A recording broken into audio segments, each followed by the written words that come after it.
d'accord. Non, Graisse de bœuf, si j'ai bien compris. Double cuisson et graisse de bœuf. obligé, obligatoire. Eh ben voilà, écoute, bienvenue à toutes et bienvenue à tous sur ce nouveau live, les amis. Hein. Ça fait super plaisir de vous retrouver. Petite subtilité, enfin même grosse subtilité, j'ai envie de dire aujourd'hui, puisque je ne suis pas tout seul pour animer ce live. J'ai l'énorme honneur de recevoir les tontons crypto, Alex, qui va venir justement m'accompagner pendant une grosse heure ensemble et qui va surtout, parce que Dieu sait qu'il est extrêmement doué pour nous partager son savoir, ses connaissances et que bah, pour le coup il est relativement dans le vrai, il a tenu bon hein, et Dieu sait qu'on s'est soutenu, enfin on s'est serré les coudes à un moment donné hein, sur les réseaux, c'était pas facile hein. Ah, c'est clair. Donc oui, on va passer ensemble et donc comme on a justement un expert de l'analyse technique, chose qu'il n'y a absolument pas sur cette chaîne de base, ça va vraiment être plaisant. Donc je tiens à saluer les personnes qui nous rejoignent déjà, un bienvenue. Donc si vous êtes sur Twitch, vous devez savoir donc que ce live est en simultané sur YouTube et sur Twitch, donc sélectionnez la plateforme avec laquelle vous êtes la plus à l'aise. Donc bienvenue à Karek et bienvenue de l'autre côté à Ben Desi, Shoka Krip, Sil MCD, Guillaume, Taoé de Tahiti, bienvenue à DMZ, Pierre Rialan, 7 de table, Christine, bienvenue tout le monde. Hein. Ça me fait super plaisir de vous retrouver. Bah écoute, première chose, Alex, comment est-ce que tu vas? Écoute, en pleine forme, c'est quand même joyeux d'avoir un plan qui se déroule. Puis en plus, l'été, tu vois, il n'y a rien de pire que tu vois d'être en terrasse et puis de voir tout qui se casse la gueule. Là, tu es à la plage, tout va bien. Donc, bonjour à tous et bienvenue. Donc, merci pour ton invitation. Un grand honneur. Je tiens à préciser que tu te dis pas fort techniquement, mais je regarde tes posts et je vois c'est de plus en plus tight au niveau de la technique. Donc bravo, bravo Monteka. Je te félicite. Écoute, donc je trouve qu'elle tombe à pic ce live puisqu'on voit justement qu'il y a un petit décrochage. Donc il y en a, on va repartir dans les grosses hésitations, fin de cycle, tu vois, tout le blabla qu'on entend sur et qu'on peut lire sur le CTFR. Donc on va remettre un petit peu l'église au milieu du Du ah t'es là village. pas du clocher, du village. Bah écoute, avec grand plaisir. Alors juste avant de démarrer ce live, je rappelle bien entendu, donc les monnaies virtuelles, ce sont des risques réels et en crypto, seul le risque est garanti. Donc faites toujours très attention lorsque vous investissez sur ce marché.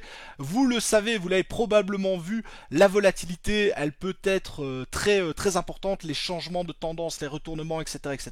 Donc par pitié, s'il vous plaît, n'investissez. Hein, le fameux que ce que vous pouvez vous permettre de perdre. N'allez pas placer l'argent des enfants, ce qui vous sert à vous payer un toit, ce qui vous sert à vous payer à manger.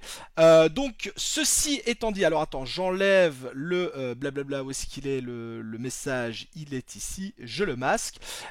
Et donc bah écoute, je propose que tu commences justement par ce que tu sais faire de mieux, c'est-à-dire faut savoir qu'on avait programmé ce live avant d'avoir la tendance que l'on a actuellement, donc c'est comme tu l'as dit, ça tombe extrêmement bien qu'on ait ce mouvement à l'heure actuelle sur le marché. Donc bah, je te propose, hein, c'est toi l'artiste ici.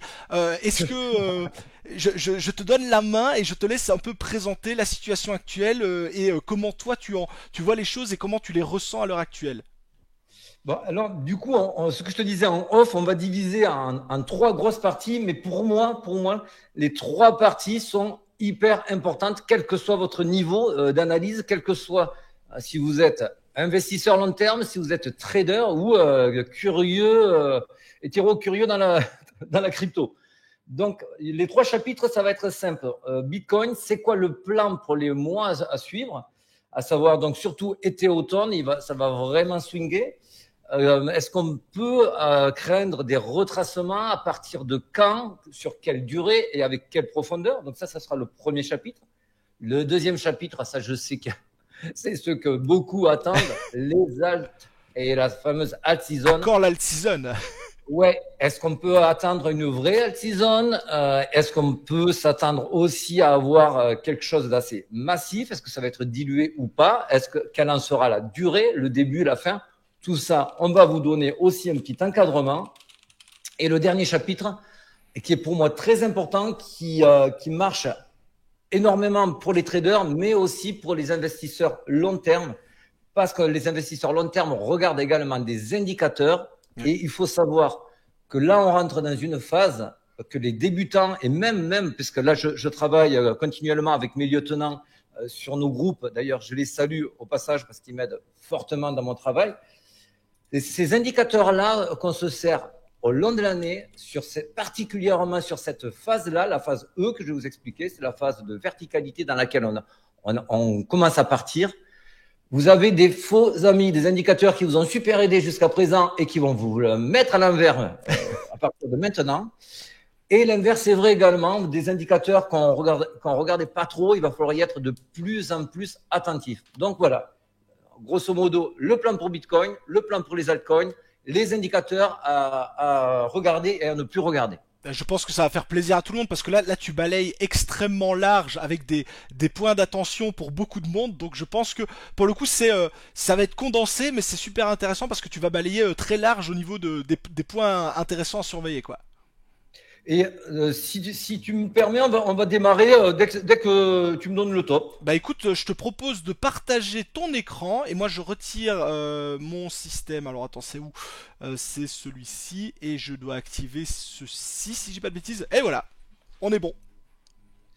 Alors, on va commencer, on va remettre les choses à plat. Là, sous les yeux, on vous l'a déjà montré, en tout cas ceux qui sont chez moi, mais chez toi aussi lors du dernier live. C'est la courbe d'une bulle spéculative. Elle existe pour tous les assets financiers. La complexité de cette bulle, c'est de savoir la caler dans le cycle. Pour le Bitcoin, c'est facile, c'est un cycle de 4 ans. Et en plus, on a vraiment des moments clés, comme le halving, comme l'arrivée et le FOMO du public, l'arrivée des médias.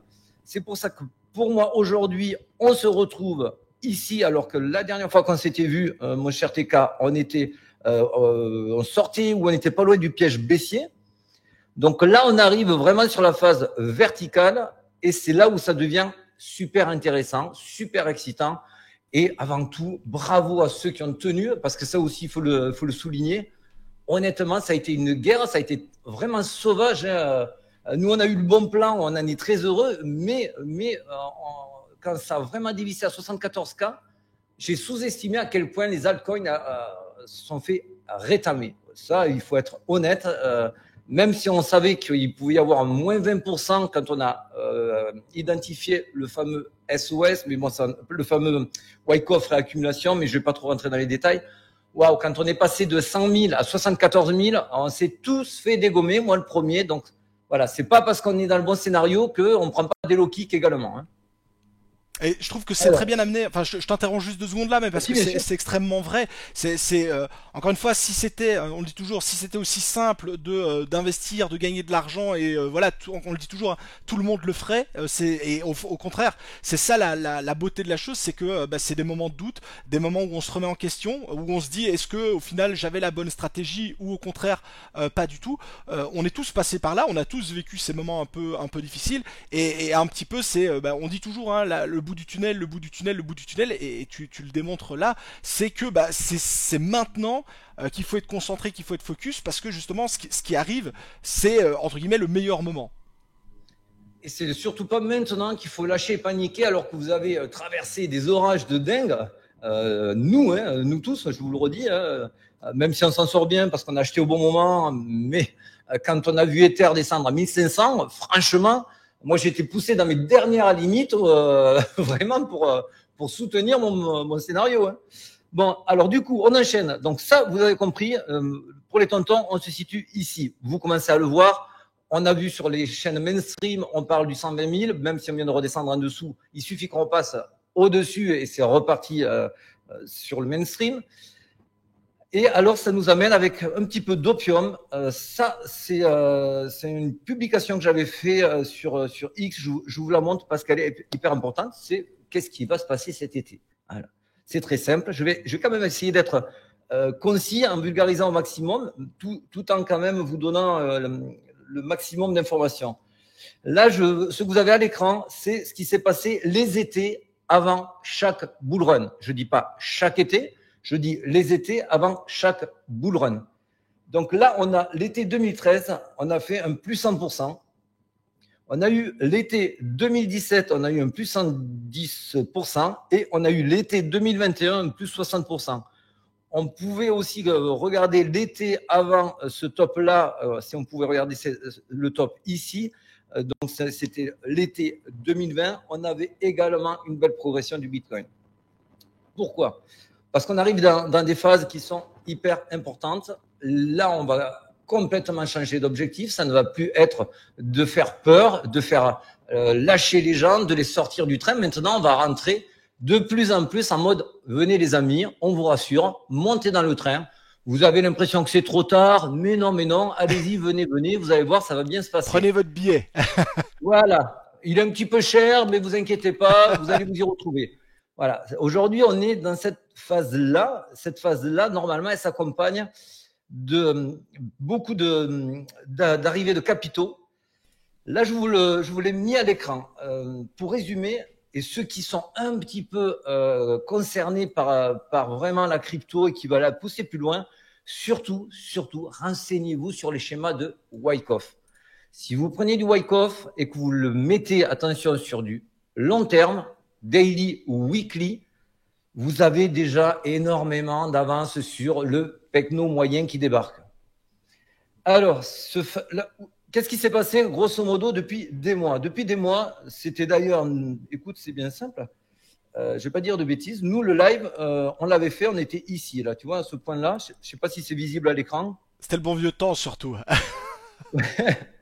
Et je t'avais dit, bon, ben là, si on fait un plus bas, ça sera pour moi le dernier spring avant la remontée pour partir en LPS et SOS.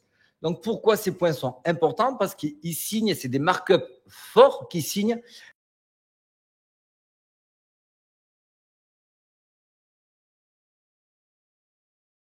Je pense que j'ai perdu Alex. Est-ce que ça vient de chez moi?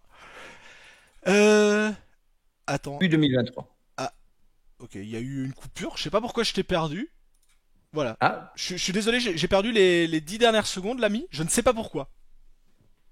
et, bon, mais écoute, je continue, hein, je fais comme si ça n'avait passé. Désolé, je ne sais pas pourquoi. Pas de souci.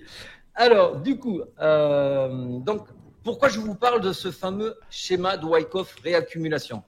C'est pas pour être barbare et vulgaire, vous allez voir, vous allez tout comprendre. Parce qu'en fait, à chaque fois qu'on a une réaccumulation, à savoir que la smart money, tout le monde l'a vu avec les ETF, avec des trésoreries d'entreprises qui n'ont rien à voir avec la crypto, qui maintenant qui exposent leur trésorerie en crypto.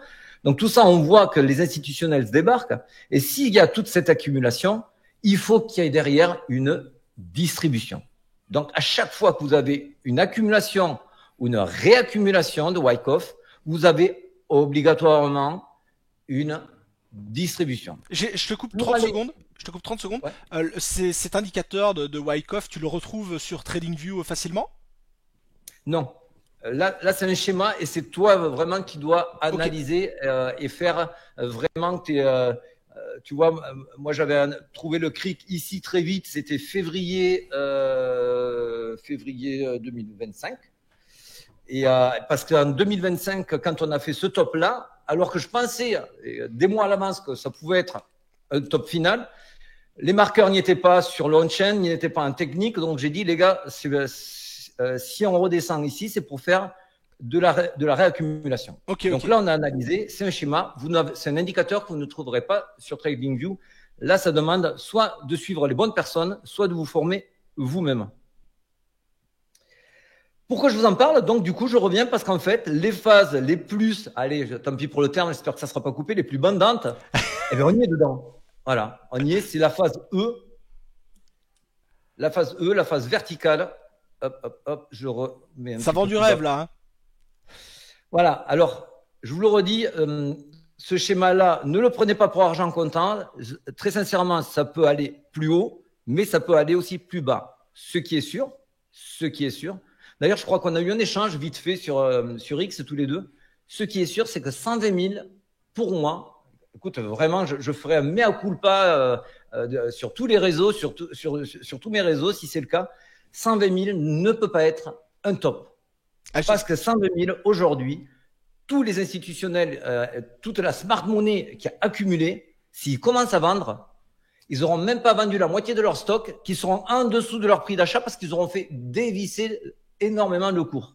Exactement. Donc, on est obligé, la Smart Money est obligée de rassurer, de payer des médias, de payer des Jim Cramer et autres pour faire de la publicité, pour dire que le Bitcoin va aller à 1 million, pour attirer le pecno moyen. Le chaland, pecno qu'on a tous été. Hein. Attention, c'est pas péjoratif. On a tous été un jour un touriste avant de débarquer. C'est clair.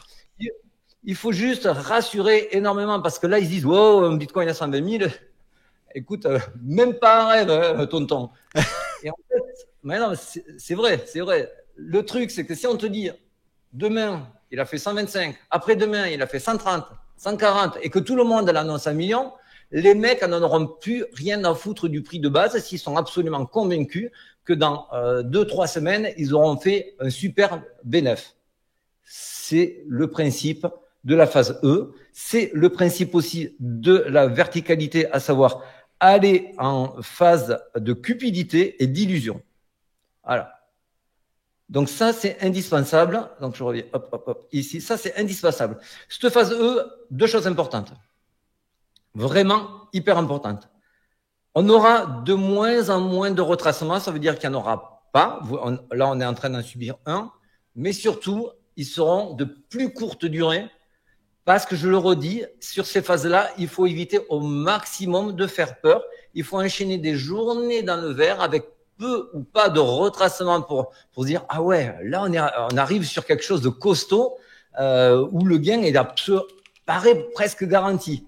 Ça, c'est la phase E.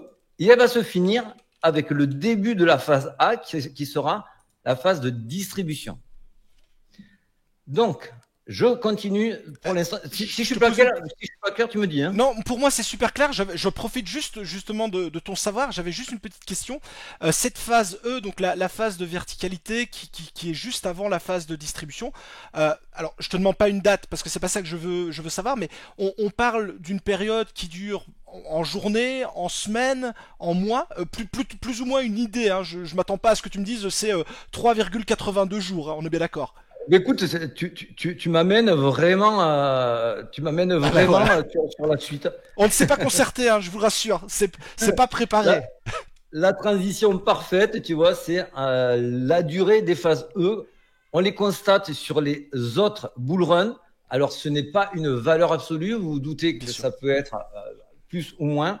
Mais on constate qu'une phase E peut durer entre 3 semaines à 1 mois et demi, 2 mois. Voilà. Donc, c'est pour ça que une de nos vidéos, on vous a titré l'été sera chaud parce que l'été, vous voyez, c'est le départ des phases E.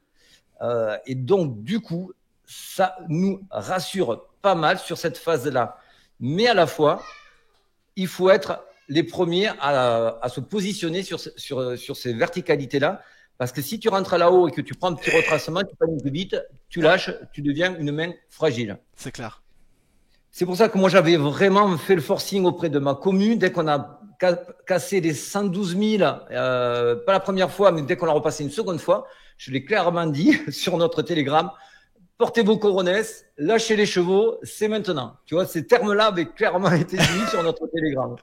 Après, ceux qui ont suivi, je peux te dire, ils ont mangé gras. Ils sont mis bien, ouais. Donc là, j'ai pris l'exemple du dernier bull run de 2021 en pleine phase E. Tu la vois ici, donc qui dure celle-ci 1 mois et demi, pas tout à fait 1 mois et demi. On a 2 baisses de 9%, une baisse de 20%. Alors ça ne veut pas dire que ça va se reproduire, mais il faut que vous sachiez que ces baisses-là sont normales. On est obligé quand même de temps en temps de freiner parce qu'il y a beaucoup de parieurs à gros levier. Et eux, s'ils commencent à pomper toute la liquidité qui rentre, ça empêche le Bitcoin de monter. C'est comme un élastique qui se tend. Au bout d'un moment, il faut le péter l'élastique, d'où les low kicks qu'on prend régulièrement. Mais comme vous le voyez sur cette phase E-là, et même la nôtre, si vous la mettez en daily, vous voyez que c'est pas comparé à, si vous regardez aux barres rouges que vous avez avant et après, c'est pas du tout les mêmes yo-yo. On est vraiment sur une pente ascendante sans trop d'accidents. Tu me suis? Ah mais c'est hyper parlant, surtout avec le graphe sous les yeux. Donc comme tu dis, la représentation avec l'élastique, je trouve, est bien parlante. C'est ça, parce que on se dit, mais alors, mais puisque maintenant c'est évident pour tout le monde, pourquoi de temps en temps on se remange et en plus c'est violent parce qu'en fait il faut savoir aussi que 2-3% quand tu as un Bitcoin à 50 000, visiblement ça fait moins mal. Mais aujourd'hui on a un Bitcoin qui est quasiment à 120 000. Quand tu prends 1%, c'est 1200 d'un coup que tu perds. Donc c'est de suite, tu te dis waouh, qu'est-ce qui se passe? On a perdu 1200, si Ouais. c'est 2%, c'est 2004. Ça fait colossal. Non, non, c'est vraiment des fluctuations normales pour freiner un petit peu les traders fous. Hein. Ouais. Voilà, c'est. Alors, est-ce qu'on aura du 20%? Oui, non. Est-ce qu'on aura du 9%? Là, on est sur du 6% et je vois qu'on se pose déjà moult questions. Donc, paniquez pas. Et je vous ai pas mis, bien sûr, les 3-4%. Vous vous doutez qu'il y en a aussi beaucoup. Hein. Là, je vous ai mis que les plus gros hein, en baisse. Je vous invite à regarder ça sur les bull runs précédents. Vous verrez, vous trouverez cette même phase de verticalité et tous les 3-4 jours, un low kick. Et pour vous vraiment appuyer ce que je vous raconte, donc là, je vais vous le traduire. C'est surtout la dernière partie. Donc là, on est sur que fait une phase E d'accumulation de Wyckoff. Et en fait, ici, c'est bien marqué que les pullbacks sont de plus en plus rares, avec des donc temporary price dips, donc bien sûr avec le prix qui chute, mais they are usually short-lived, donc ça veut dire qu'ils auront une durée assez courte.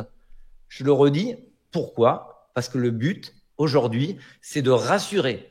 Et aujourd'hui, quelqu'un qui voit le cours qui chute 2 jours sur 7, c'est pas effrayant. Quelqu'un qui voit le cours qui chute 5 jours sur 7, c'est effrayant. Donc, on est obligé, la smart modé, ceux qui comprennent Wyckoff, on appelle ça aussi le composite man, on est obligé de faire la balance, le bon équilibre entre sortir les gros leviers sans trop faire peur aux touristes qui débarquent. Aujourd'hui, la phase E, on n'est que là-dedans. Allez, je finis vite fait. Pour les projections, alors là, vous voyez, on est en direct, donc le cours.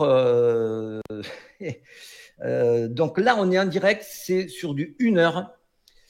Si on a un point bas, on vient de faire un point bas à 115 700, je dis bien. Si ce point bas est maintenu, on pourrait avoir un objectif court terme dans les 125 000 assez rapidement cet été, bien sûr, et un autre aux alentours des 133 000. Donc, c'est à peu près les TP qu'on voit avec d'autres projections.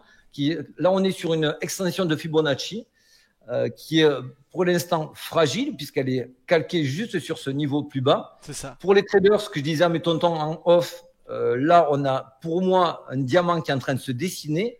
On a une divergence haussière 1 heure qui est confirmée. Je ne serais pas surpris qu'on reparte à la hausse et qu'on laisse sur le carreau le fameux gap CME. Mais bon, là, on est un peu hors sujet. Je voulais rester un peu plus généraliste. Non mais tu soulignes un point important parce que c'est effectivement, enfin on en a parlé un tout petit peu en off avant de démarrer, mais il y a énormément de personnes qui s'attendent à ce qu'on ait aux alentours des 114 000 $, accessoirement, j'ai envie de dire un peu d'une certaine façon, moi le premier, mais je suis assez d'accord avec toi de dire que ça semble tellement évident qu'on n'ira probablement pas et qu'au final, comme tu l'as très bien démontré avec ton truc, on va rebondir, on va repartir et ce gap que tout le monde dit bah oui mais on doit aller à 114 000, bah on n'ira peut-être pas forcément, et ça semble en tout cas se confirmer par rapport à ce que tu nous dis là à l'heure actuelle. Tout à fait, on va en parler en dernière partie au niveau des fameux gaps. Là, vite fait aussi, si on regarde les projections pour Ethereum, avec le dernier plus bas qui est quand même très costaud, qui tient énormément, on a l'impression qu'il nous fait un mégaphone. Donc les mégaphones, quand on est en top, c'est pour sortir au nord. Et on a des targets qui sont complètement celles qu'on peut lire et entendre. On en a une quasiment à 3005, 3400 et quelques, et on en a une autre qui est pas loin des 4000. Donc tout ça, ça reste crédible. On a vu une très belle résilience d'Ether qui n'a pas fait du tout son point bas sur le dernier retracement. Donc c'est tant mieux. Et là, je vous clôture le premier chapitre donc du BTC. Juste finir en vous expliquant que pour moi, ah ouais, ça, il faut que je vous le montre. Attendez. Il faut que je regarde où c'est que je l'ai mis. Vas-y. Voilà. Donc pour moi, juste pour vous expliquer où c'est que nous en sommes, donc là, je vais vous en reparler de ce schéma.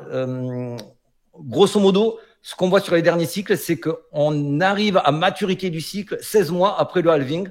16 mois après le halving, ça nous amène sur cet automne. Voilà, donc ça c'est pour donner un point haut sur le Bitcoin. Moi, je ne parle pas de montant du Bitcoin, je parle de quand. C'est bien plus important. Il faudra être focus sur une période où il va falloir vraiment être concentré sur nos indicateurs pour savoir si c'est le moment de vendre et pas se dire « Ah, j'ai lu, je crois que, j'ai fait des projections, je ne vendrai pas tant que le Bitcoin n'atteint pas ce chiffre-là. » Ça, c'est une erreur parce que déjà, ça alimente vos biais puisque vous allez vous projeter « Ah ouais, s'il fait ça, j'aurai tant d'argent. » Et ça nuit totalement votre… Non, mais c'est vrai, ça…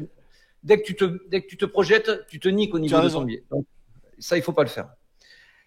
Donc voilà, on clôt et on va attaquer le sujet des alts et on finira avec les indicateurs. Je pense que tu vas faire plaisir à beaucoup de monde en parlant des alts. Ça a été dit d'ailleurs dans le chat que la plupart des gens sont méchamment exposés sur les alts. Maintenant, le Bitcoin étant celui qui drive le marché, c'est une évidence même qu'on parle du Bitcoin, puisqu'encore une fois, c'est lui qui fait les mouvements, c'est lui qui tire avec lui et c'est lui qui tracte. Donc même en étant, je reprends juste, hein, mais même en n'étant pas directement exposé au Bitcoin ou très légèrement, même pour les alts, c'est important de voir ce qui se passe sur le Bitcoin, parce que tant que Bitcoin n'aura pas fait son truc, on ne l'aura pas sur les alts. Je te rends la parole, Labier. Exactement. Alors, pour les alts, écoute, c'est bien simple. Écoute, je vais pas faire l'immodeste. J'ai travaillé, donc voilà. On vous a fait un post fin 2024, très précisément en décembre 2024, où on expliquait haut et fort qu'il n'y aurait pas de début, on n'envisagerait pas de parler de alt season chez les tontons. On a démonté à chaque fois tous ceux qui ont parlé d'alt season, notamment sur le pic de 2024, sur le pic de 2023, où pour nous ce n'était que des prémices d'alt season, mais la vraie alt season, nos indicateurs nous indiquaient que c'était absolument pas là. Tant mieux, alors, comme ça on ne s'est pas exposé inutilement sur ces sommets. Et sur ce post-là, alors c'est simple, ceux qui veulent un petit peu plus de détails, parce que là je vais le résumer très rapidement. Vous allez sur le X du Tonton Crypto, il est pin en premier, vous le raterez pas. Voilà. Donc ça c'est tout simple.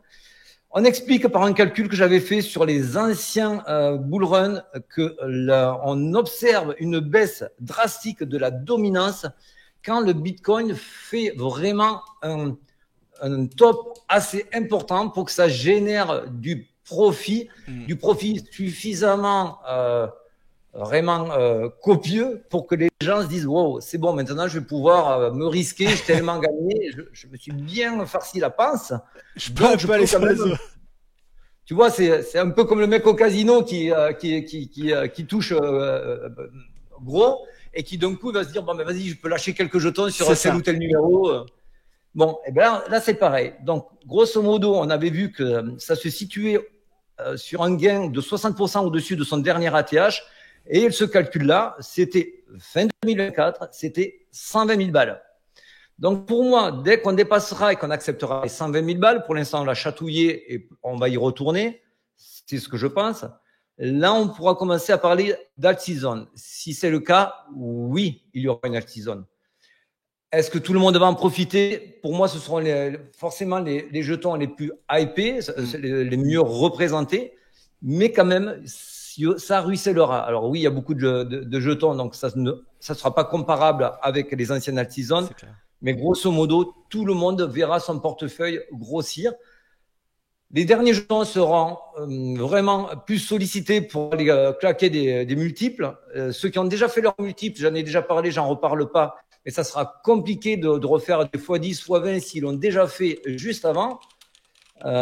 Et quoi d'autre? Et bien sûr, l'alt season vraiment aura son top après le top du Bitcoin. Bien sûr. Ça, c'est toujours le cas. Pourquoi? Parce que quand vraiment on a commencé à vendre nos bénéfice au plus haut du plus haut, c'est là où ils sont le plus insane.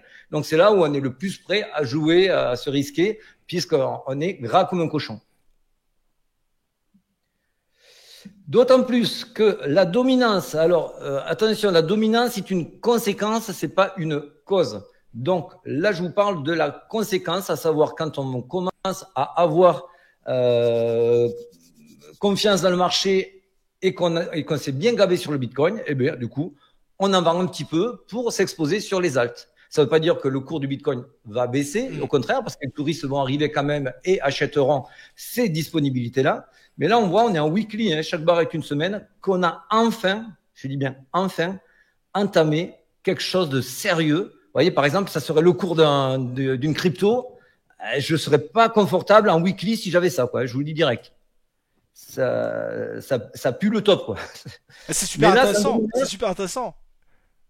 C'est la dominance. On veut l'avoir baissée. Pourquoi? Pour ceux qui ne savent pas, la dominance du Bitcoin, c'est le pourcentage d'argent, de liquidité qui va sur le Bitcoin et le reste va sur les altcoins. Donc, plus ce pourcentage baisse, ça veut dire que plus de l'argent va sur les altcoins.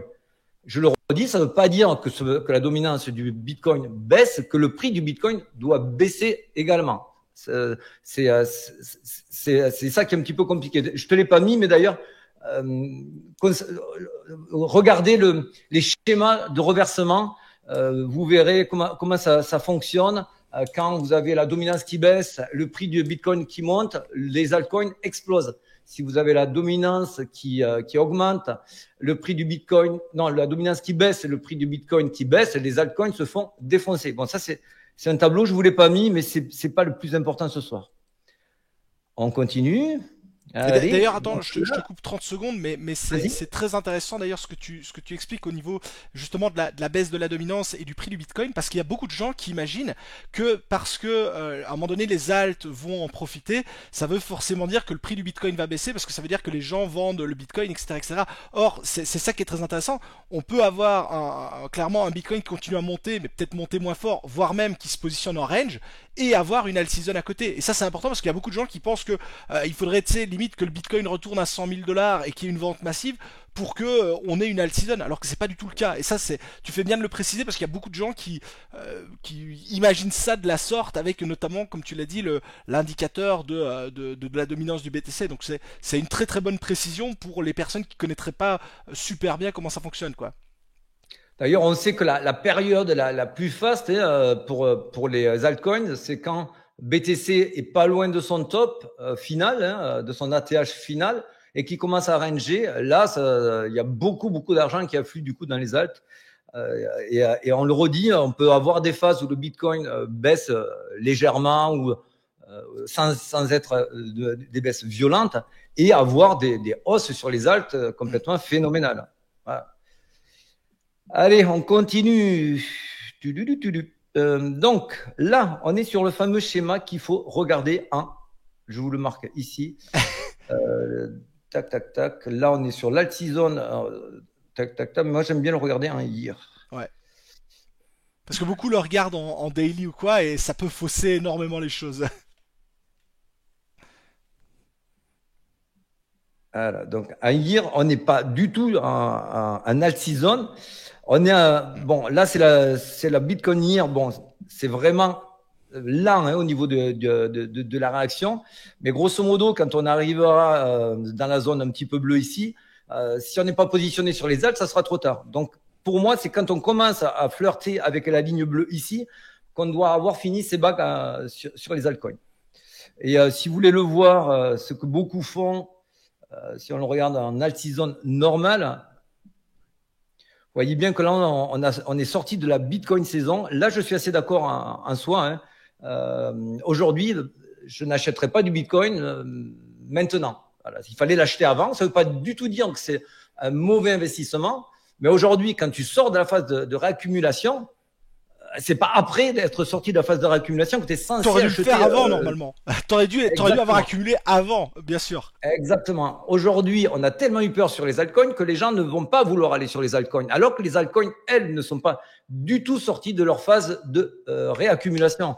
Et c'est là où ils sont très forts, parce que tu vas avoir du Link, du Hondo, du Morpho, tu vas avoir même Litecoin, tu vas avoir plein de jetons comme ça qui vont bien performer. Et les gens, ah mais ouais, j'aurais dû, je m'en doutais. Voilà, parce qu'il faut savoir toujours que c'est d'abord le Bitcoin qui rush. Après, ça se déverse sur l'Ether, qui est le numéro 2 en capitalisation. Et ensuite, donc, les autres large cap, les mid cap et les low cap. Pourquoi? Il y en a plein qui disent, mais non, tonton, ça a changé, t'es à l'ancienne. Ouais, je suis à l'ancienne. Mais les anciens, t'inquiète, ils arrivent encore Bon. Pourquoi? Parce qu'en fait, c'est juste humain. Quand vous commencez à faire des gros profits, d'abord, vous allez vouloir réinvestir, mais quand même, vous n'êtes pas non plus complètement teubé. Donc, vous allez vous dire, ouais, je remets un petit peu sur ETH, il n'a pas trop pumpé, j'y vais. Mais pas du tout de la même manière que sur un petit jeton qui a un market cap de 20 millions. C'est ça. Vous allez quand même vous rassurer progressivement. Et se rassurer progressivement, ça passe de Bitcoin, large cap, mid cap, low cap. Voilà. C'est un schéma qui est humain, qui est classique. C'est pour ça que quand ça fait appel à de la psychologie, je ne crois pas à des grands changements par rapport à cela. L'être humain, il évolue, mais il ne change pas. Et c'est très important. D'ailleurs, je te coupe encore une fois l'ami, mais c'est très important parce que comme tu l'as très bien dit, il y a des gens qui pour le moment se demandent pourquoi justement des ultra low caps ne profitent pas par exemple d'une hausse aussi forte que Ethereum. Et t'as tout résumé, hein. C'est le biais psychologique de l'humain que quand t'as eu très peur et que tu t'es fait un peu dessus, quand tu dois remettre des billes, bah t'y vas progressivement et tu vas pas par le bas du classement, mais plutôt par le haut. Donc c'est 100% logique. Enfin, ça semble logique, mais ça n'est pas forcément pour tout le monde. Et donc moi je vois très bien ce graphe qui montre les passages de liquidité entre Bitcoin, Ethereum, les large cap, enfin large ou high cap, les low caps, les mêmes, etc. C'est comme tu le dis, on peut dire que oui, mais ce cycle est différent, ça change, mais la psychologie humaine, pour le coup, elle est la même. Alléluia, alléluia. Pour ceux qui, s'il y a pour finir en métaphore, et s'il y en a qui sont parieurs, tu t'es pris pendant 3 mois des branlés sur tes paris. Tu fais un break, quand tu vas revenir pour parier, tu vas pas te risquer au moment où tu veux te rassurer, te refaire la main, tu vas pas te risquer sur un truc où tu as une cote de débile. Voilà. Tu vas te dire, allez, j'y revais, tiens, celui-là, ça a l'air un petit peu sûr, avec pas trop de gains derrière, mais au moins je me refais progressivement, je me rassure progressivement. C'est le même biais. L'être humain fonctionne comme ça.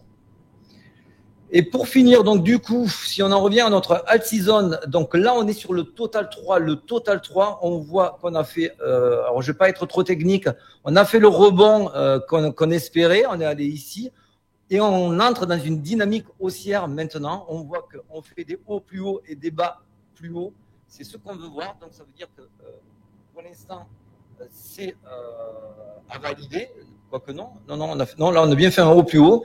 Il est validé. Donc on rentre à nouveau dans une séquence haussière en weekly sur le total 3. Pour moi, bien sûr, il faudra surveiller. C'est que le début. Je ne crie pas l'alt season. Je dis juste qu'on commence à mettre un pied sur le début de l'alt season. Que les choses soient bien claires. Et donc là, c'est pareil. Il y a une projection pour moi qui sera fin de l'année. Peut-être ça peut se finir sur début 2026 sur les alts. Mais ça, il faudra affiner avec les datas du moment. Voilà, c'est pour ça que je vous donne des grandes fourchettes pour les alts. Donc, j'espère que vous avez compris le message. Pour moi, les 120 000, je résume, sur ce poste, tout est dit.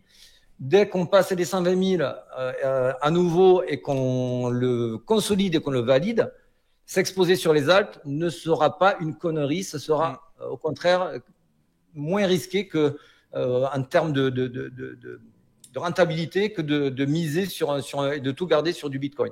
On verra. Moi, je garderai quand même mes Bitcoins jusqu'à cet automne avec des dates, vraiment le mois d'octobre pour moi il sera crucial. Donc notez-vous-le et pour la crypto, ça sera 1 mois à 2 mois que ça sera crucial. Comme ça, vous avez... Notez bien, notez bien. Bon, on va finir avec le dernier chapitre. Il est court, mais il est hyper important. Est-ce que je peux faire une petite pause boisson parce que j'ai super soif. J'allais te dire, moi j'arrête pas de boire depuis le début du début de live, donc n'hésite pas. Et d'ailleurs, j'en profite les amis que justement on fasse une petite pause parce que c'est vrai que tu tiens le crachoir depuis le début. Je vous invite, bien entendu, comme d'habitude, à ne pas hésiter si vous êtes sur YouTube à vous abonner à la chaîne et également à mettre le petit like. Mais également, n'hésitez pas si vous êtes sur YouTube également, donc à vous abonner à la chaîne des tontons. Normalement, je pense que le lien est dans la description de la vidéo. Sinon, avec le arrobase dans le titre de la vidéo, vous devez pouvoir l'avoir. Si vous êtes sur Twitch, n'hésitez pas à follow, c'est pareil. Et puis, je vous invite bien entendu à les suivre, notamment sur X, Twitter, parce que c'est là que d'ailleurs j'échange très souvent avec eux. Ils partagent énormément aussi d'informations là-dessus. Et vous retrouverez également par la suite, si vous discutez un peu avec eux, vous aurez les accès à leur groupe Telegram gratuit, etc. etc. Donc vraiment, je ne peux que vous inviter à vous abonner, à les suivre, etc., etc. Comme ça, vous avez les informations. Et rappelons-le, tout ce qui est partagé ici est 100% gratuit. Donc c'est une belle occasion d'en profiter. Et juste pour finir, parce que j'ai pas trop regardé, je vois des commentaires passer pour Tao, pour les pullbacks. Bon, les pullbacks, on en a quand même un peu parlé pour Tao. Je te gratte pas des abonnés, on n'a rien à vendre, on n'est pas en compétition l'un l'autre, mais nos télégrammes sont gratos, vous venez et on vous parle en détail. Mais là, vu le temps imparti, je ne peux pas faire du sur-mesure, sur du Tao, sur du ceci, de cela. En long sur Tao, on a fait notre premier TP aujourd'hui sur Tao. Donc, voilà. Allez, petite pause, fraîcheur, et à tout de suite. Vas-y, je te laisse. 3 minutes. Ouais, je te laisse. Moi, de toute façon, je vais garder le live actif. Donc, je vais juste, si tu veux, je vais juste comme ça, hop. Ce sera bon, mais donc voilà. Donc oui, et je pense que je peux peut-être partager l'image dont il parlait. Alors attendez, je vais juste faire ça. Ouais, c'est sur celle-là. C'est ce graphe-là justement que je voulais, dont on parlait et que je voulais justement vous partager avec les mouvements de liquidité au niveau du marché des crypto-monnaies, parce que c'est vrai que il y a à juste titre, hein, attention, hein, il y a beaucoup de personnes qui me demandent, ah oui mais que ce soit Axelar, Streamlabs, Streamer Data pardon, Alephium, Flux, bon bref, tous les low caps, tous les ultra low caps, il y a plein de gens qui me disent bah oui mais ça bouge pas par rapport, et on me cite royalement le top 20 ou le top 30 de CoinMarketCap ou de CoinGecko, hein, c'est pareil. Et donc tout ça pour vous dire qu'encore une fois c'est logique, puisqu'on n'est pas du tout dans l'étape où les low caps, les ultra low caps vont pouvoir en profiter, hein. Vous le voyez sur l'image, c'est vraiment eux à la fin qui vont pouvoir commencer à en profiter, puisque comme l'a très bien expliqué Alex, bah, les gens vont d'abord être sur Bitcoin, puis sur les gros caps, donc Ethereum, Solana et compagnie, pour se rassurer, et puis seulement on ira, enfin ces personnes iront petit à petit, hein, parce qu'encore une fois c'est pas la totalité, c'est pas le tout, etc. etc. Donc voilà, c'est normal d'avoir plus de mouvements à l'heure actuelle sur un Ethereum que sur une crypto-monnaie du top 500 par exemple. Donc voilà, et re-bienvenue Alex. J'essaie de faire le plus vite possible pour pas non plus faire. Non, t'inquiète, je parlais justement du graphe, enfin de l'image du mouvement des liquidités que j'affiche, où on voit justement la liquidité qui passe de Bitcoin à Ethereum, etc. etc. Très Donc bien. voilà, on en était là et j'expliquais juste ce point-là aux gens pour la petite précision. Donc voilà. Si c'est bon pour toi, je te rends le micro et je te laisse repartir à tes explications avec grand plaisir. Allez, écoute, là on attaque le dernier chapitre, les indicateurs. Certains qui étaient vos amis jusqu'à présent seront vos ennemis. En tout cas, ils vont pas vous aider. Ils peuvent même vous mettre dans le mur. Et certains, ça sera l'inverse. Donc, d'abord, on va revenir sur certaines choses. Non, le FOMO n'a pas commencé. Est-ce qu'on le sent frémir? Oui, puisque en fait, je vous l'ai dit juste avant, quand on va dépasser les 120 000, ça va amener bien sûr de la frénésie. Et ça aussi, on a fait un post où on étudiait les... tiens, ben, je vais vous le... Ça, c'est intéressant, tiens. Je n'avais pas prévu, mais je te le mets...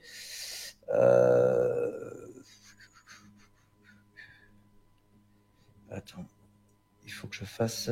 Je reconnais bien Google Trend là en tout cas, pour analyser justement les termes de recherche et quels termes sont en vogue ou pas.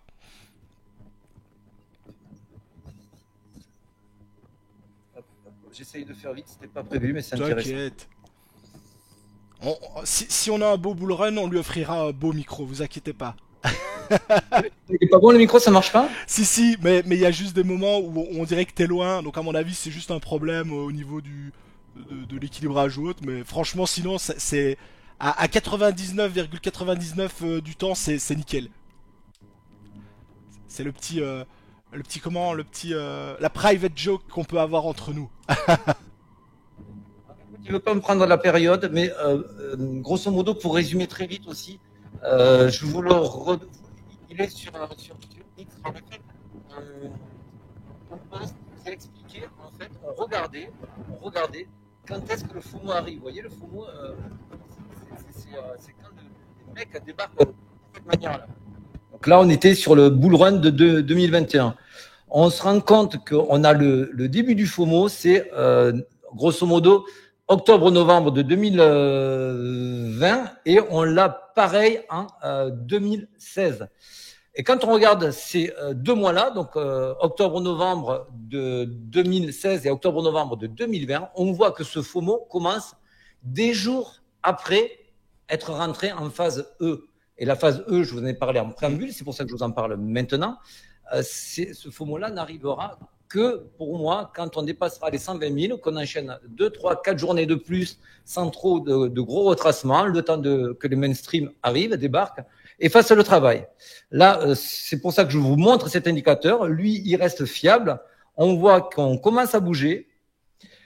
Attention, je mets un bémol à cela. On le voit sur le graphique. J'ai pas réussi à vous montrer sur Google Trend. Google Trend, c'est très simple. Vous mettez Buy Bitcoin, Google Trend, c'est aussi efficace que simple.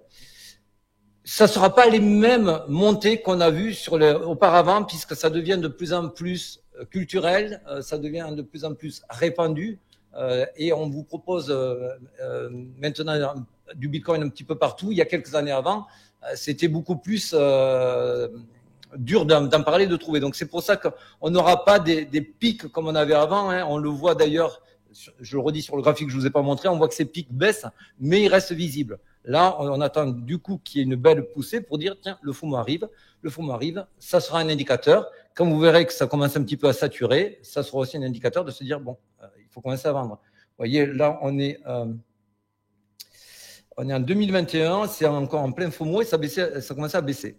Bon, ça, c'est un indicateur qu'on peut garder. C'était pour vous resituer, pour vous montrer. Maintenant, on va attaquer les choses sérieuses.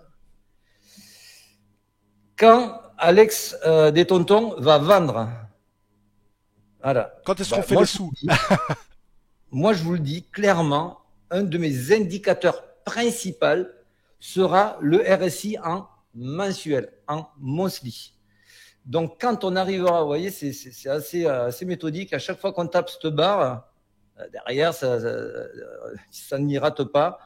On retrace sévère. Donc, moi, quand on va rentrer dans ce cercle jaune, je commencerai à retracer. Donc, ça, c'est le RSI en monthly.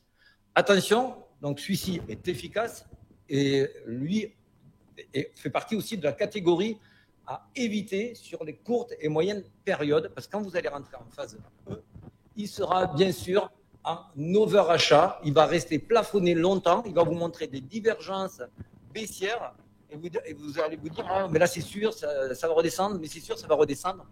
C'est faux, il peut rester des semaines, des mois complètement bloqué au sommet. Okay. Pourquoi? Parce qu'il indique juste la confiance des acheteurs, la puissance. Quand les acheteurs gardent la main, et bien, ils peuvent rester en overachat longtemps. Et aussi longtemps qu'il faudra pour qu'ils amènent le marché à une hauteur assez haute pour qu'ils puissent se dire, là maintenant on peut commencer à vendre pour rester bénéficiaire jusqu'à la vente de notre dernier jeton. Donc, vous l'avez compris, RSI, oui, sur du LT, du long terme, non sur du court terme, moyen terme. Ce qui va être votre ami, le on-chain, clair et net, le on-chain, il faudra le regarder plus sérieusement. Alors, je ne vous ai pas mis tous les outils on-chain. Là, vous avez le MVRV Z-Score. Plus vous vous rapprochez du rouge, plus le Bitcoin est surévalué. Le vert, il est sous-évalué. Mais toi, tu le pratiques aussi. Il y a le PI cycle. Vous avez le RODHL avec les. Bon, tout ça, vous venez, on en parlera plus en détail. Grosso modo, sur le on-chain, là, vous pouvez commencer à être… C'est très dur de manipuler le on-chain, pour résumer. Donc, lui, il faudra vraiment le regarder de près. Qu'est-ce que vous pouvez regarder aussi de près? Quelque chose qu'on ne faisait pas du tout jusqu'à présent, parce que ça n'a aucune utilité pour moi, c'est cette barre en bas, c'est les spreads. Alors, ceux qui ne savent pas ce que c'est, grosso modo, c'est la différence entre deux assets. Là, en l'occurrence, on regarde la différence entre le spot et le futur. Et quand on voit qu'il y a une différence en faveur ou en défaveur de l'autre, ça nous donne un indicateur assez bon. Là, vous voyez par exemple le spread, ça c'était sur le dernier cycle. Là, vous voyez ici, on est en 2021, le premier top, et le deuxième top, fin 2021. On voit que les spreads complètement fondent et donnent une grosse différence sur les futurs. Ça montre qu'on arrive en surchauffe également. Il faut vraiment le regarder en weekly. Si je vous montre aujourd'hui où c'est qu'on en est, on est en train de chuter complètement. On est quasiment au neutre, mais on n'est pas dans le rouge. Vous voyez d'ailleurs ici, ce rouge-là des spreads, ça nous a donné un top local ici. Hein. À chaque fois, ça nous donne un top local. Voilà. Donc, tant qu'on n'est pas explosé dans le rouge et pendant quelques semaines, c'est qu'il y a encore une marge de progression. Donc, cet indicateur-là est à suivre également en long terme. Et maintenant, les indicateurs, et on va conclure avec ça, où il faut vraiment être très, très vigilant. Les fundings. Les fundings, nous, on a fait des très gros coups en trading grâce au funding sur des périodes de range, sur des périodes assez identifiables. Mais là, c'est pareil, on rentre en phase E. La phase E, je vous la remontre, de l'ancien cycle. La phase E, on l'identifie ici. Et là, on a des fundings en weekly qui sont montés à plus de 0,1. C'est énorme. Aujourd'hui, on doit être à 0,02. Donc, il y a quand même énormément de marge. Je ne vous explique pas, pour faire court, ce qu'est les fundings. Mais grosso modo, ça veut dire que s'ils sont dans le vert, ça veut dire que beaucoup parient à la baisse. Beaucoup parient à la hausse. Et ça fait peur, on se dit, ah mais non, le marché va vouloir les liquider. Alors oui, on va vous l'expliquer au préalable, ils vont tenter de mettre de temps en temps des low kicks, mais sur une phase E où le marché est vraiment très très haussier, ils ne pourront pas le contenir plus que cela. Et c'est pour ça qu'il faudra plus attendre d'être dans des zones rouges pour se replacer, parce qu'on va avoir de plus en plus de difficultés à y rentrer, puisque le marché sera euphorique. Et ce sera voulu. Voilà, donc ça, pareil, donc je le redis, le funding, ça, il faudra faire très attention également à ça. Les heatmaps liquidation, il faudra s'en méfier énormément. Je vous invite à regarder ce qui s'est passé quand on est sorti de la première phase d'accumulation en 2023. Nous, ça a été nos premiers gros faits d'armes où on expliquait, non les gars, on a laissé des énormes zones, on appelle ça des fair value gaps, ceux qui font de l'ICT SMC. Mais grosso modo, des zones que tout le monde allait dire, c'est sûr, on va les revisiter avant de repartir à la hausse. On n'y est jamais allé. Je vous invite à le regarder. C'est flagrant, c'est visible. Les gaps CME, ça peut être aujourd'hui, beaucoup vous parlent des gaps CME. Je vous explique, quand on est parti sur ces phases de verticalité-là également, on a laissé, vérifier par vous-même, un gap CME à 20 000, à 27 000, à 39 000 et à 48 000. Donc, les gaps CME, c'est au mieux un indicateur, mais ça ne doit surtout pas être un scénario ou un plan. Donc, quand j'entends des gens, moi, je vais me replacer à 114 000 parce qu'il y a un gap CME, oui et non. On peut retourner à 114 000, mais pour moi, si on retourne à 114 000, c'est que le marché veut faire encore un petit peu peur. Mais les gaps CME, aujourd'hui, il s'en bat les couilles, hein, le marché. C'est comme les Mondello et les Mondello. Oh, alors ça, j'en des youtubeurs qui ne savent pas quoi raconter, qui n'ont que des scénarios court terme et qui nous essayent de vous dire, ah, voyez, lundi, on a fait ça, mardi, on a fait ça. Non, je peux vous dire, là, cherchez-les, les Mondello et les Monday High depuis 3 semaines. Qu'est-ce que j'ai dit? Donc voilà, les heatmaps, oui. Pourquoi je vous parle des heatmaps? Les heatmaps, c'est pareil. Quand on est parti en phase d'accumulation en 2023, c'était exactement pareil sur le cycle d'avant. On a laissé énormément de liquidités en dessous de nous. Et pourquoi? Parce qu'aujourd'hui, le marché, c'est pas son intérêt de faire marche arrière, aller chercher tous les retardataires en disant, hé les gars, vous croyez qu'on partait à la TH? C'était venez, allez, on reste en famille, on va tous se gaver comme des cochons. Non, non. Là, aujourd'hui, ils vont vous pousser au FOMO. Donc, il y aura de moins en moins de retours sur ces liquidations-là. Sachez aussi que les liquidations se déplacent. Quand vous avez des liquidations, je vais dire une connerie, mais à 109 000, si le Bitcoin monte à 130 000, croyez-moi que ceux qui ont mis leur stop loss à 109 000, ils vont les remonter, ils vont les faire suivre. Donc, il ne faudra plus garder ce chiffre en tête. Voilà, écoute, je crois que j'ai fait à peu près le tour de ce que je voulais dire. Donc, faites attention, je le redis, des indicateurs qui étaient jusqu'à présent amis peuvent devenir ennemis et qu'il faut se concentrer de plus en plus sur le on-chain puisque ça reste les données les moins manipulables et accessibles gratuitement à tout le monde. Et pour cela, d'ailleurs, toi, tu communiques souvent sur PayCycle, sur MVRV. Et tiens, d'ailleurs, voilà, je vais finir avec ça. Ça, c'est un dernier indicateur. C'est Glassnode, il date de tout à l'heure. Donc, je me suis dit, tiens, je vais mettre un exemple. Grosso modo, pour faire simple, on regarde les profits réalisés des nouveaux arrivants, les short-term holders. Et il y a un général, quand ils sont énormément en gain, le marché les bousille. Et aujourd'hui, on se dit, bon, peut-être c'est un top, peut-être on est en train de dévisser pour retourner à la cave. Sauf que on est loin encore de l'euphorie chez les STH. Vous voyez, il reste encore des gaps énormes à couvrir ici. Hein. Donc, oui, il faudra surveiller si les short-term holders, à un moment donné, ils ne sont pas sur des profits dingues et que ça va montrer que le marché va vouloir, à un moment donné, un petit peu les kicker. Mais en tout cas, là, encore une fois, sur le on-chain, on se rend compte qu'il y a de la marge. Voilà. Et écoute, je vais te laisser en fond d'écran le graphique que alors, celui-là, je l'adore. Celui-là, il est magnifique, oui. Alors, celui-là, écoute, écoute, même à mon âge, j'étais quand même assez fier de dire, hé les gars, putain, on vous l'explique depuis des mois. Je me retiens, c'est des fois on a envie de leur dire, mais on avait tout sous les yeux, un LPS magnifique, un SOS top. Même si vous y connaissez rien, croyez que je ne sais pas inventer ce qu'on vous marque. Et non, c'était en fait ce graphique-là, si je le retrouve, hein, parce que je suis un petit peu lent. Alors, il est où? Non, non. Voilà. Donc celui-là, ça sera celui qu'il faudra. C'est le plus simple pour vous. Vraiment, vous mettez l'indicateur RSI en bas, vous attendez le monthly, et là, vous commencez à vous dire, tiens, je vais peut-être commencer à vendre. Voilà. C'était pour finir, pour résumer. Le plus simplement, j'espère qu'on a vulgarisé au mieux et qu'on n'a pas perdu trop de monde en explications longues. C'était super clair. Hein.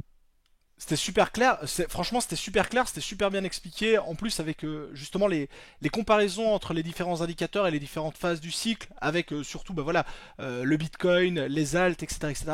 Et je pense que ce qui est en tout cas, parmi tout ce que tu nous as partagé et qui était extrêmement intéressant, je pense que vraiment ce qui aura probablement beaucoup de résonance chez les gens, c'est le fait de se dire que, et c'est ce que tu as dit au tout début du live, c'est que les 120 000 dollars où on est pas loin, c'est qu'un point de passage, que la hausse est pas terminée, que on le disait, hein, le meilleur reste à venir, le fameux bout du tunnel où on va justement pouvoir en profiter et autres. Et ce qui est très très important, je pense, dans toute l'explication, c'est que on ne monte jamais en ligne droite, on a toujours des corrections qui interviennent, donc ça c'est pas normal. Mais ce que j'ai beaucoup aimé, c'est le fait tu l'as tourné en dérision, mais c'est exactement ça. C'est que à l'heure actuelle, le train il est bien parti pour aller vers des nouveaux plus hauts et qu'on n'a pas besoin d'aller récupérer les gars qui ont vendu tout avant pour dire on y va main dans la main. Donc ça, je pense que c'est aussi le plus important, c'est de se dire que à l'heure actuelle, la smart money a tout intérêt à continuer à pousser vers le haut tout en faisant des petites corrections pour sortir du monde, etc., etc., et continuer à aller vers les plus hauts. Et c'est d'ailleurs ce qu'on avait discuté sur X, Twitter, ensemble, de dire qu'en fait, 120 000, ok, c'est une belle zone, c'est un beau chiffre rond et de ça a un impact psychologique, mais c'est un point de passage. C'est un point de passage. Je pense que c'est ça qu'il faut retenir. Joli point de passage. Tiens.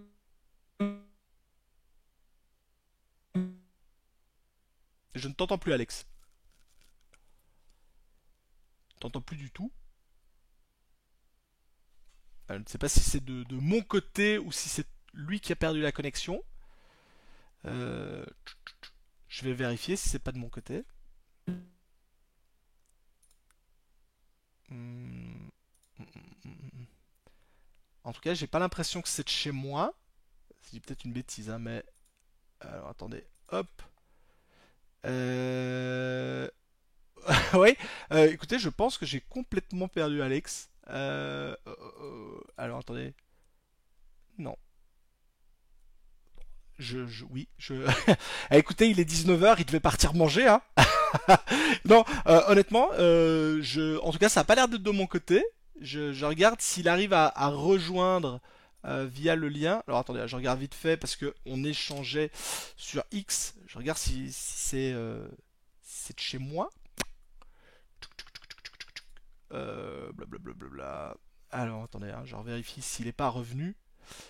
Justement où il allait dévoiler sa botte secrète comme par hasard. C'est ça. Ah, écoutez, on avait dit 19 h, il est 19 h, hein, on peut pas lui en vouloir. Surtout que je ne sais pas, je ne sais pas à quelle heure il est chez lui, hein, parce que d'ailleurs c'est pour ça qu'on le, sa femme a coupé la box. C'est ça, elle lui a dit, écoute, t'avais dit 1 heure avec tes potes de la crypto à faire ton bazar, c'est terminé, hein. Mais ouais, je ne sais pas à quelle heure il est, hein, chez lui, parce que je sais que c'est pour ça qu'on a fait le live à 18 h pour que ce soit une heure respectable pour lui, pour pas qu'il se retrouve complètement à 3 heures du matin à devoir se shooter au Red Bull. Mais là, ouais, non, j'ai pas l'impression de le récupérer. Et il a peut-être complètement crash, hein. Ah, attendez, voilà, il m'écrit un message sur. J'ai un crash, il semblerait. Oui, oui, je confirme. Il est en train de rallumer, visiblement. Il est en train de rallumer. Je vais lui dire, hein, qu'on l'attend pour le mot de la fin. Pour le mot de la fin. Ok, je lui dis que je. Donc voilà, les amis, il est en train de. Heureusement que c'était la fin, il nous dit. C'est sûr, c'est sûr. Bah écoutez, voilà, pour le coup, ça se finit, ça se finit comme ça, hein, voilà. Il est minuit chez lui. Bah c'est ça. Écoutez, minuit, on change d'heure, tout tombe à l'eau, hein.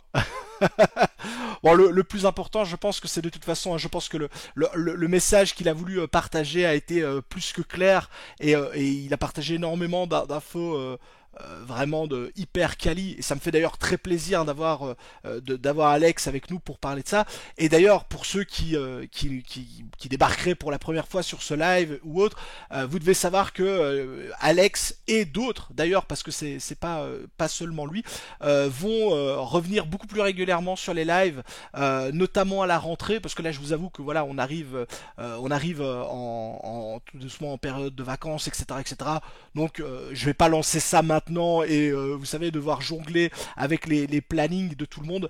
Mais vous devez savoir qu'à partir de septembre, il va y avoir pas mal de changements au niveau de la chaîne, hein, je vous en ai déjà parlé à plein de niveaux, et notamment j'ai cette volonté d'essayer d'avoir plus souvent comment dire, des invités qui seront pas forcément que des mecs, enfin que des personnes plutôt des créateurs de contenu ou autres, hein. Je veux dire, ici c'est Alex parce que je l'apprécie beaucoup, on échange très souvent et voilà, donc ça tombait super bien qu'ils viennent, mais ça pourrait être également aussi des personnes, j'ai envie de dire hors créateurs de contenu ou autres, qui viendront nous partager leur savoir, leur connaissance sur un domaine en particulier, donc histoire d'avoir des trucs un peu plus communautaires, quoi, histoire que ce soit un peu plus sympa.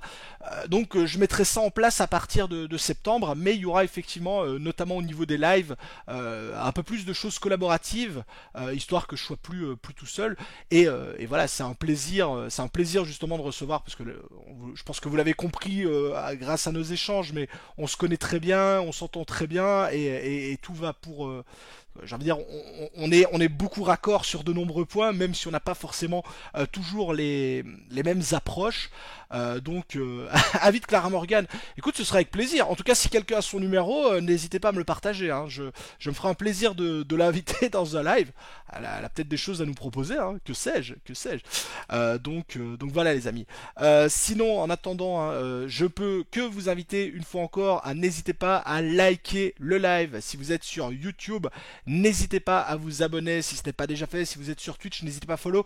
Et je vous invite bien sûr à suivre les tontons crypto justement pour leur qualité de leurs analyses. C'est des mecs qui sont hyper calés en analyse technique. Donc vraiment, vous retrouvez, si vous êtes sur YouTube, vous avez le lien directement vers la chaîne avec le arrobase dans le titre. Je pense qu'il est également dans la description du live. Donc n'hésitez pas. Et si vous êtes sur Twitter X, parce qu'ils postent énormément là-bas, n'hésitez pas à les rejoindre sur X. Hein. Donc vous mettez les tontons crypto, vous les récupérez. Puisque moi je vous dis, hein, je suis avec beaucoup de plaisir. Ah ben voilà, je la rajoute. Le revoilà. Hop. Normalement, si c'est bon pour toi, tu es de nouveau sur... Alors attendez, hop. Collab cam. Alors attendez, hop. Affiché, voilà. Normalement, je crois que c'est bon. Bon ben, désolé, je crois que c'était une histoire de batterie. J'ai pas vu que mon ordi se mettait en économie. D'ailleurs, du coup, je suis passé sur la caméra de l'ordi parce qu'il a fallu que je te communique par téléphone que tout allait bien, mais que je redémarrais. Donc, écoute, je me suis régalé. On va dire la vérité, je me suis régalé une fois de plus. Tu es un très bon partenaire. J'aime bien échanger avec toi. D'ailleurs, je vais le refaire, mais je le dis régulièrement moi à ceux de ma chaîne. Allez-y, suivez Monsieur TK. Il est complémentaire, supplémentaire, parce qu'il y a des choses que je ne fais pas. Je sais que tu fais pas mal de stacking, alors je le fais, mais je ne travaille pas la chaîne là-dessus. Mais la DeFi et le stacking, c'était mes grands dadas il y a quelques années de cela. Je sais que tu es très bon. Allez-y les amis, voilà, je sais que c'est du sérieux chez toi. À chaque fois, même nos rendez-vous, c'est carré. Écoute, quoi dire de plus? Je me suis régalé. Ben pareil, écoute, j'étais en train, justement, juste avant que tu arrives, j'invitais les gens à te suivre, notamment sur tes réseaux, hein, Twitter, YouTube et autres.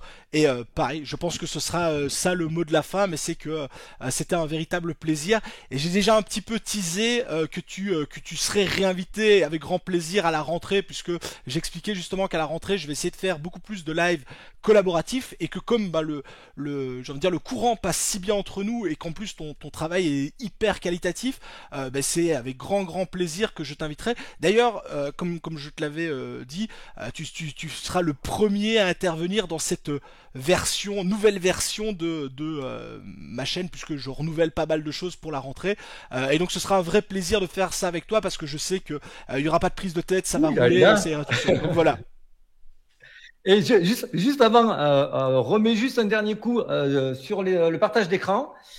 Juste pour qu'on se quitte, pour ceux qui aiment trader sur du court terme, j'ai l'impression qu'on a un joli diamant de pattern qui niquerait le gap CME et tous ceux qui attendent plus bas, qui ferait écho à la divergence haussière 1 heure, et avec un MACD qui croise boule. Donc ça peut être un plan à suivre. Bon, comme toi, quand même, j'ai mis des ordres d'achat à 114, mais j'ai vu que tu avais mis 114, 113. Ne rapprochez pas trop vos ordres. Essayez de les espacer pour réellement créer quelque chose de costaud si on va plus bas, et améliorer réellement votre position. J'en prends bonne note, avec grand plaisir. Et puis voilà, c'est tout. J'enlève cet écran-là en espérant que mon diamond pattern, parce que moi j'ai du monde qui me suit là-dessus et qui commence à valiser en me disant: t'es sûr, tonton, que la phase E, il n'y a pas trop de retracement? Écoute, normalement, on suit le plan. Hein. Bon, après, tu le sais comme moi, chaque cycle a ses particularités. On essaye de s'adapter au mieux, mais bon, on a tenu là-bas, c'est pas maintenant qu'on va lâcher. Hein. Exactement. Eh bien écoutez les amis, voilà, je pense que c'est ça qui termine ce live. Je vous souhaite à tous une excellente soirée. Le live est directement dispo en replay pour ceux qui auraient raté le début. Ça va être directement dispo sur Twitch et sur YouTube. Encore une fois, n'hésitez pas à suivre les tontons, que ce soit sur YouTube, sur Twitter. Je vous ai mis d'ailleurs le lien directement vers Twitter pour ceux qui le cherchent. Donc n'hésitez pas à vous abonner, n'hésitez pas à lâcher votre like pour le live. Je vous souhaite à tous une excellente soirée. Et puis bah écoutez, comme d'habitude, on se retrouve tous très bientôt sur les réseaux. Donc voilà, merci à tous et à la prochaine. Merci pour l'invite. Merci, ciao tout le monde. Avec grand plaisir, ciao.